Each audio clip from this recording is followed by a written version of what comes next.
Ooh, Hey, so we're okay. here going to do a short little interview with one of my friend and fellow investors, Emmanuel here. Name's Emmanuel. I am a local investor here in Winnipeg, Manitoba. I've been investing since late 2020 into real estate. Been doing that part-time along with doing full-time work at the hospital. I've always been an investor since back in 2016, 2017, whether that's in crypto or in the stock market, but never really dabbled into real estate until very recently. 2020. So fast forward almost 2 years later, it seems like I've been having a huge shift from those asset class and now into more of a real estate portfolio is now what I'm really focused on. That's a little bit about me. A good friend, Patrick. We met through our girlfriend at that time and wife, who's my wife, Julie now. Those two are really good friends, and that's how me and Patrick kind of connected. He's always telling me about his real estate ventures throughout the years, and I was like, maybe I should give this a try and see how it pans out. And now we're here at Pumpkin. She funds all my deals, so. Pumpkin's hilarious. My girlfriend, Christine, kind of knew Eman's girlfriend and now wife, Julie. And then that's kind of how we got connected. I guess this was before I was even coaching, but you were already kind of like look into real estate. And I guess kind of mentioned that you were doing a little bit of the stock investing for a while already, plus working your career before you kind of jumped into real estate. What were you kind of doing with real estate before we kind of got talking? Well, a lot of it was researching and educating myself. How I came about real estate and doing things was a lot of it was self-taught. All I did was listening to podcasts, going into forums. Even Julie would always complain to me as we're getting ready for bed. I have my phone in the background, just playing podcasts almost like every night for at least 6 months before we even struck our first deal. That's how I really got learning and getting into that real estate game was podcasts. Bigger Pockets was huge. Nice. Yeah. So it's a lot of the education piece in the beginning and really like learning, okay, what am I actually doing? I guess if you had to kind of boil it down to one thing in the beginning,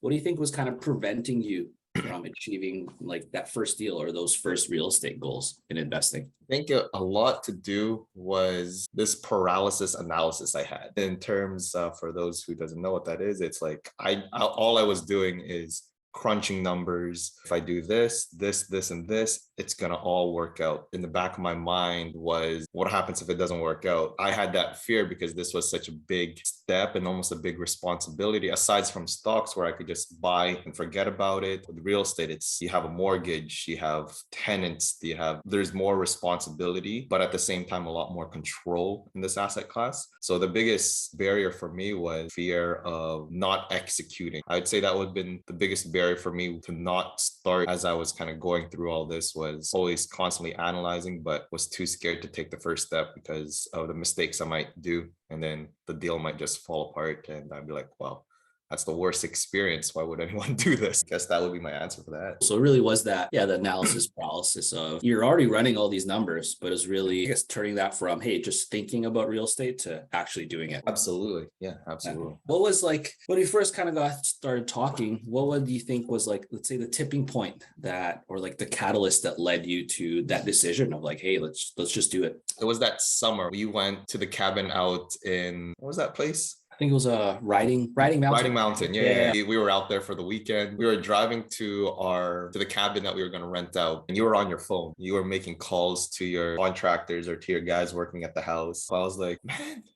if Patrick could do it as a teacher and have time to, be with his girlfriend and go out with some friends out to the cabin, this is like a living proof. Also kind of in the same stage in life where you have your career already set out for you, but still trying to invest into real estate for wealth protection for long term at the same time. So I was like, if he can do it, what's stopping me from doing it? I just got to put in the work. I think that was definitely the tipping point. And that's when I really dove in harder than I did in previous months. So I guess it was kind of just seeing how real estate didn't have to take over your life.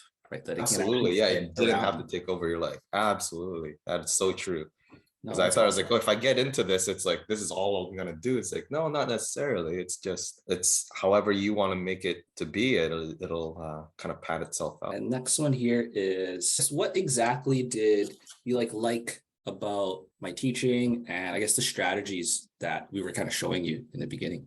The biggest one was whenever I had questions, especially the way you answer them isn't just like a textbook answer. It's more of, oh yeah, this is what I did. This is how my situation was. You can extrapolate how this can relate to your certain situation, but here's living proof of what I went through, how I handled it, and how the outcomes became, and implement it to kind of find the solutions on my end. You're taught in school, it's more, this is what the book says, do what the book says. The way you taught, which I thought was super helpful, was you shared your experience to supplement, the theories behind everything, which was very, very helpful. So it's really that piece of like, hey, I'm not just telling you what to do, but it's like just kind of sharing with you, hey, how I did things, how I implemented that, and then also kind of catering that to your lifestyle is different, your personality is different. How do you implement those things? Absolutely. What deal were you most proud of to this day? I say it has to be my first one. It was the one that I got myself. I didn't know all the bells and whistles yet.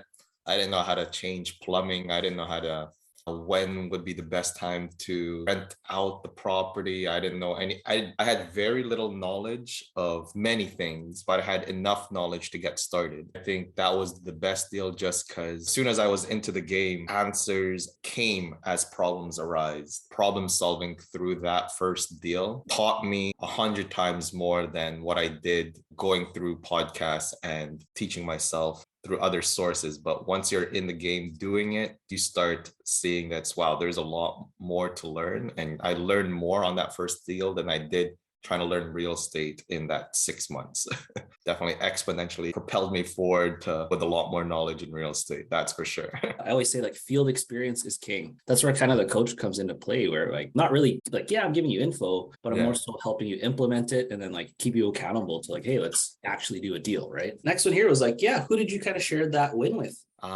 Julie was there to share the win with all my family. So they were super supportive. And I told them, hey, you know what? I'm trying to dabble into something new, something different. Maybe it turns out to something, maybe not, but I hope you could put some trust in this concept that's been done over and over again in recent past, not just by me, but by other people doing it. As soon as they trusted me, it's like, yeah, we trust you. We don't trust the process. We trust in you. So they trusted me trying to execute it and trying to follow through what I was going to do. They didn't really care for the house or the project. They just trusted in me. Those are the people that I shared my wins with, especially because it's been over a year and a half, closing into 2 years.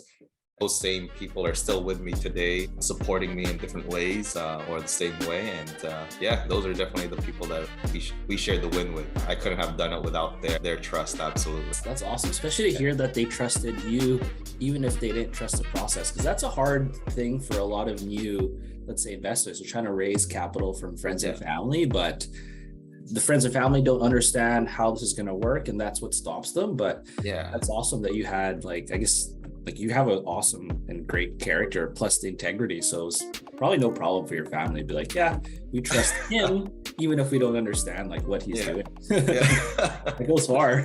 Yeah, I know. I was trying to explain it a little bit. It's like, oh yeah, that makes sense. Like, don't worry, we got you. We got your back. Whatever you got to do. I was like, all right.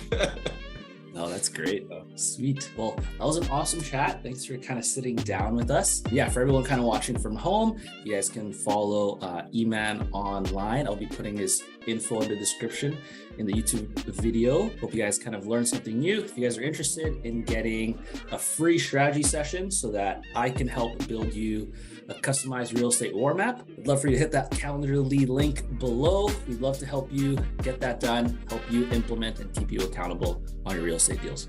So again, hope you guys have an awesome day. It's Patrick J. Hilaire here with Eman or Emmanuel Tronco. Don't forget to hit that like and subscribe button. And I'll see you guys at the next episode. Peace.